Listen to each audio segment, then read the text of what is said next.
In management matters, political donations by government contractors.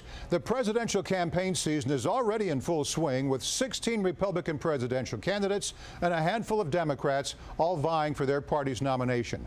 Experts say it will be the most expensive campaign season ever. But a new court ruling leaves one group of prospective donors on the sidelines.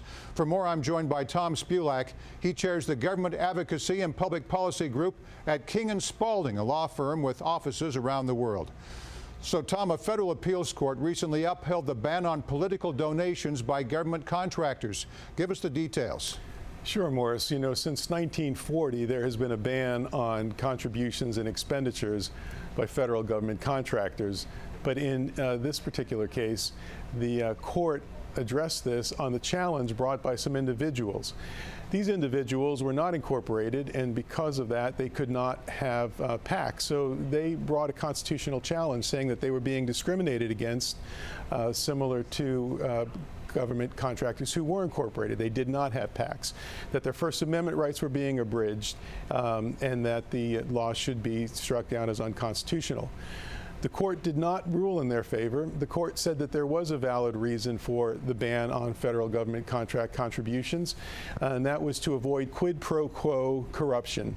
The court cited numerous instances where prior to 1940, government contractors were either forced to make political contributions in order to maintain contracts, or in fact they offered contracts as bribes, if you will, to obtain those. So the court said that to avoid this corruption, the challenge would be struck down and that the law was constitutional.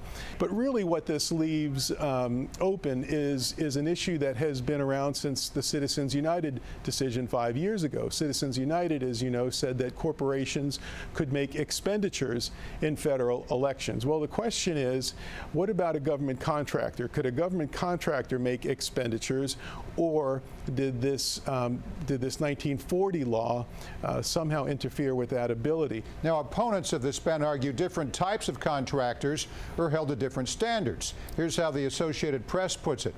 Challengers also complain that the law allows the president of a corporation with a multi-billion-dollar defense contract to make contributions directly or through his company's PAC, but bans an individual with a $12,000 federal contract from doing the same.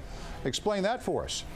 Well, that's a great question, and it's a very valid point, and it really comes down to the question of really what is a corporation. And so for the purposes of this law, the corporation is considered separate from any individuals who are officers or potential donors, as well as their PAC, because the PAC is a separate entity, and the money that flows into that PAC does not come from the corporation whatsoever, but from individual contributions of their employees.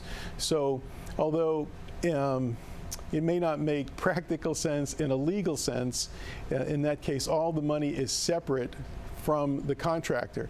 In the individual who is both the individual potential donor and the contractor, there is no separation. The money is coming from that individual's pocket. So again, I can appreciate the fact that some not versed in the law might say, yeah, that doesn't make a lot of sense. But if you focus on the fact that each of these are individual separate entities and the money is not commingled, that's how the law can make that distinction. Now let's discuss awareness. Would this ban come as a surprise to a lot of individual contractors? What happens to them if there's a violation?